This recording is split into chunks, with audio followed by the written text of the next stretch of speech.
Another day, another dollar. Thank the Lord for another 24. God, I knew that was you. I'm finna head into work in a little bit.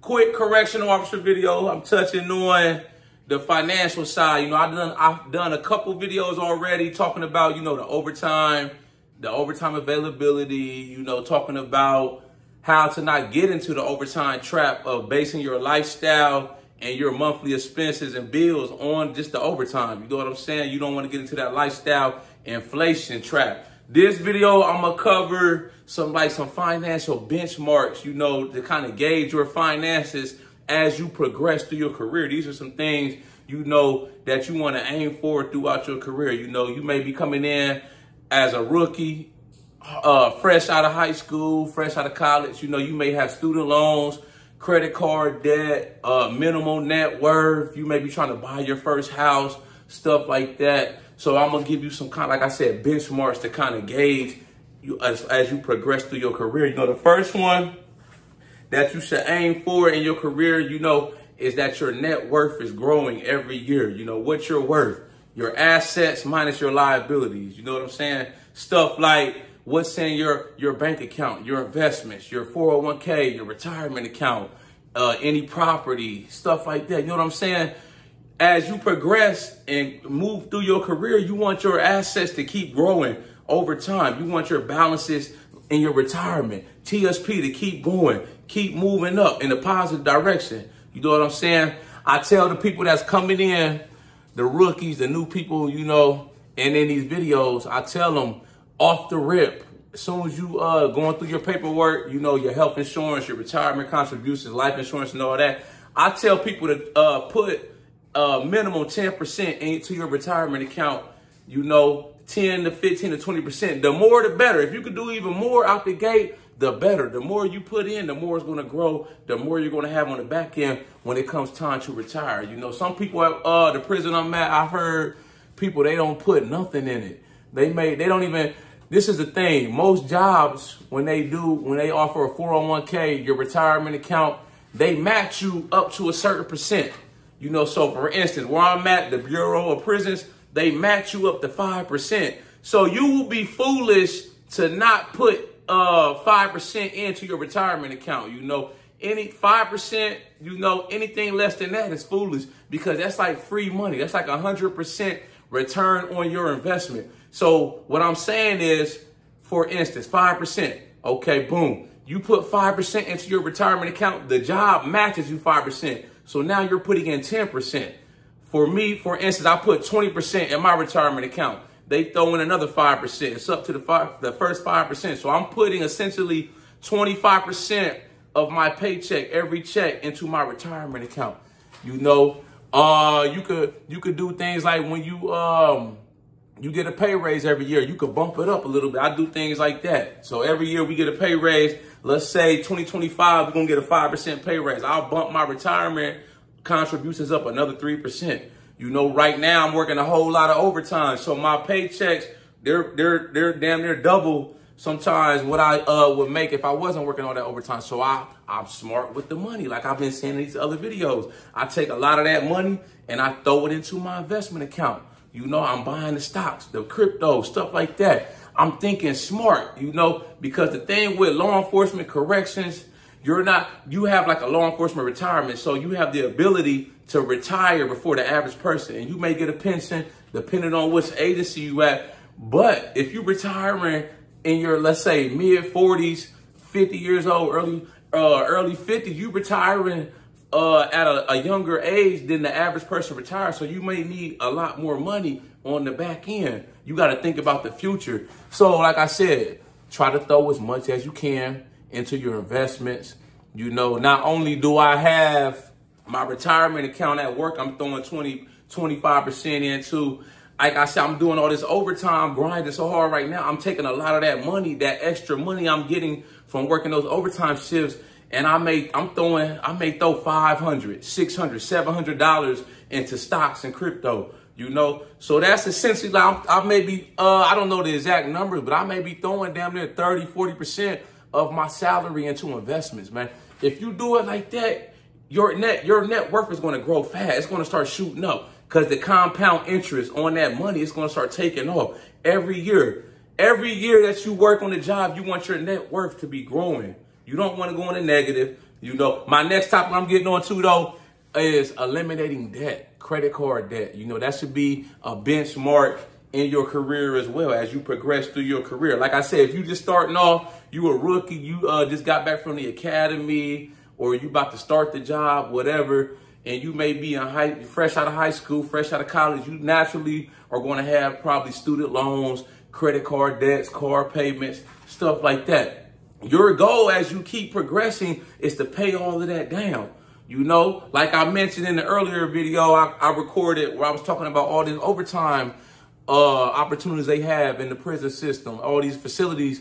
You know, we short staffed, so it's like a money train. If you want to take advantage of it, if you take advantage of those extra shifts, man, pay your shit off. Send in double payments. You can send in, if you owe, let's say you owe $350 on your student loans every month, for instance, but you working so much overtime once you get on the job, you know, you're able to send in $700. You doubling your payments. You'll pay your shit off in half the time. I think like that, you know. When I paid my first car off, I didn't just run out and buy a whole nother car. I waited 2 years. The car payment I had on my first car, instead of going out and buying a whole nother car, I took that money and was investing it. You know, I waited, like I said, about 2 or 3 years till I finally said, okay, now I'm going to go get me another car. And I went and got me another car. And then I paid that car off. So both of my cars right now are paid off. You know, I probably won't buy another car as long as they running good, stuff like that. I probably won't buy another car, hopefully another 5, 7, I don't know, 10 years. I'm gonna run them so they run into the dirt. You know, as long as they reliable. You know, I gotta have some reliable transportation. I can't be riding around that shit on his last leg. I mean, goddamn got stuck on the side of the highway. You know, then when I do go buy another car, I buy certified pre-owned cars only. I don't buy brand new. My first car, I was young. You know, fresh out of college. I had just got on with the feds. I worked like 6 months, and you know, I was feeling good. And I was like, shit, I'm just gonna go ahead and buy me a new car. I bought a Dodge Charger fresh off the lot. You know, I think it only had like 12 miles on it. But looking back on it, you know, and then buying my second car, it taught me, you know, to buy certified pre-owned. As long as it's under warranty, it's 2, 3 years old, you buy it brand new. You know, as soon as you drive it off the lot, it goes down in value. I'd rather have that money I'm spending extra on that car payment, you know, and put it into investment so my net worth is growing. When I went in, I bought my BMW, my second car. You know, we was going over the math and stuff. He was saying a brand new BMW was going to be like, I think he said they started at like $800, $900 for the monthly payment. That was even with me putting down like 10, 15,000. I looked at him and I said, this is the thing, right? My mortgage payment right now is $1,000. So I can't justify, with my logic, spending almost my mortgage on a car.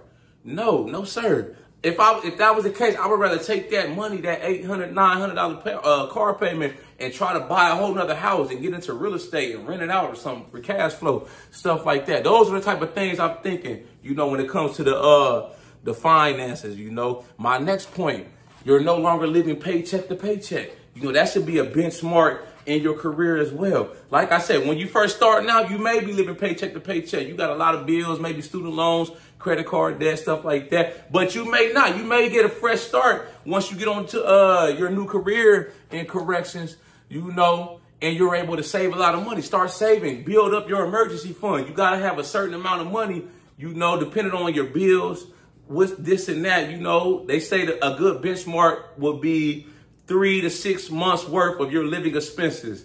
Or if you can go a step further and do a year's worth. You know, I'm aiming for 2 years worth of expenses at some point in my career, worth of my, you know, my living expenses. So every month, all of my bills, you know, I tally them up, times that by 12. That's a year's worth of expenses that I want to save, like an emergency savings account. That's money you're not touching. It's just for emergencies, you know. You lose your job or something. You go out on, you get injured on a job. You got 12 months saved up that you could pay your bills, you know, till you find something else, or, you know, disability, something like that kicks in, whatnot, you know. So, I already said that. You know, the next step, able to save for your kids' college. You know, if you got kids, this and that, and you progress further along into your career, you know, you may want to set up a college account for them. Set up a college investment account. That's what I did for my daughter. You know, my daughter's 5 right now. Before she was even born, you know, about 6 months, I started putting money aside for her. You know, my mom couldn't do stuff like that for me and my brother growing up. She was a single mom, working 2, 3 jobs. She was just trying to make sure we had clothes on our back, a roof over our head, and food on the table. You know, I'm in a position financially where I'm able to do things like that. So I need to take advantage of that, you know. So when she get to that point, she's 18, long as she's doing what she's supposed to be doing, you know, responsible, doing good in school, whatever her dreams, passions are, I'm able to help her, whether it be paying for college, whether it be stuff like helping her with a down payment on the house, you know, paying for the wedding, if she want to have a wedding, you know, nothing crazy. Her first car. I want to be able to do stuff like that because my mom, love her to death. She did the best, you know. I tell her every day when I talk to her, I love her, you know. But she just wasn't in that position to be able to afford to do things like that for me, you know, paying for college, buying my first car. I didn't start driving till I was 22, you know. As far as college, I had to get a football scholarship. So, you know, I was good in football. I excelled in football in high school. I was able to get a full ride football scholarship to college. So I had my school paid for. My mom, she was sending, you know, miscellaneous money every month so I could have snacks for the room, stuff like that. Or if I needed some spending money, this and that, you know. But I want to be in a position, you know, to be able to provide for my daughter, stuff like that, man, if need be, you know. And I'm not going to tell her about that money, man. She only 5 right now. Her account already got like 15,000, and I just buy stocks in her account every week, you know. So who knows? By the time she's 18, that shit could be well over 6 figures alone. She may be worth 6 figures by the time her 18th birthday roll around. So those are the type of things you want to think of too. You know, you got kids. You anticipating having kids, you know. I tell people this, anybody at my job, my coworkers that's expecting a newborn, go ahead and set them up a college account, you know, especially if you're working all these extra hours. They're so young. If you start before they're young, you could just do $100 a month, $150. You know, you can throw in more every time, you know, you get pay raises or you work, like I said, you're doing all this overtime. Why not? It's an investment in your kids, their future and whatnot. That's how I look at it. You know, like I said, long as she doing what she's supposed to do, you know, she ain't out here, you know, doing bad. I'm going to try to help her and provide for her as the best as I can. You know what I'm saying? And along with that, your emergency fund, like I mentioned earlier, you know, when you got your emergency fund, you got more of a peace of mind. That's the go-to in the long run. As you progress more and more into your career, you know, you've been being smart with your money. You've been saving, investing, paying debt off, paying off credit cards, not trying to keep up with the Joneses, living above your means. You know, you making all this extra money. You know, you're not letting lifestyle inflation creep up on you. When you do things like that, you know, 5, 10, 15 years into your career and you look, you like, damn, man, I'm doing good. You know, I got all this money invested. I've been in the house for such and such long. It done went up probably $100,000 in value. I got equity in that. The car's paid off, stuff. I'm able to take vacations. You have a peace of mind. That's my goal. You know, in my career, I want to have a peace of mind when it comes to my finances. I don't want to be, you know, oh, the overtime dried up. How am I going to pay my bills because I was living above my means? You know, now the overtime dried up, or the executive staff, the higher ups, you know, the powers that be, they done figured out a way to cut out the overtime, stuff like that, you know. But until they do that, I'm just going to keep running it up. I'm going to keep taking advantage of it. I'm going to work as many hours as I can. And I'm going to take that money and I'm going to try to stack it and invest it and flip it, man. So my net worth can just go like a rocket. If y'all like this video, make sure you subscribe to my channel at The Ghetto Bodybuilder. Follow me on Instagram, TikTok at The Ghetto Bodybuilder. I got merchandise for sale. Shop with me on my website, www.theghettobodybuilder.com, man. But yeah, I hope this video helped some of my fellow potential hirees. Even if you're working in corrections, you haven't been the best with your money or your finances. These tips I'm providing can help you out too. You know, a lot of this stuff, man, I just kind of self-taught myself. I had a couple mentors growing up, you know, that was good with money. you know, and it's always stuck with me. You know, I've always been pretty decent with money. Even when I was in college, had a part-time job, didn't have a lot of money, I always had some money in my pocket. That was one of my things. Even if I could only save $25 a check working at my little part-time job, you know, versus being able to save $500 a check where I'm in my current position and capacity where I'm working at now. 25, shit, it added up, you know, 50 a month. And now by the end of the year, I might have 500,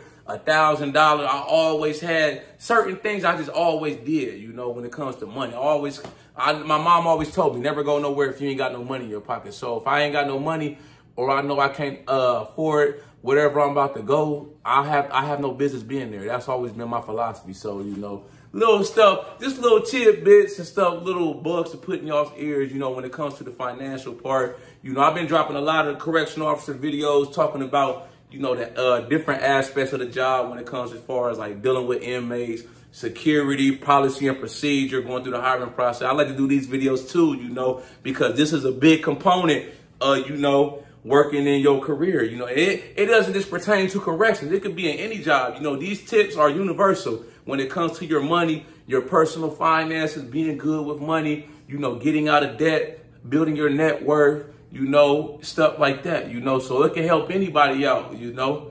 Y'all got any comments, questions, concerns, man, future topics or videos y'all may want me to do? Let me know. Drop a comment in the video and I'll get back to you as soon as I can, baby. Y'all know how we coming. Let's get motivated.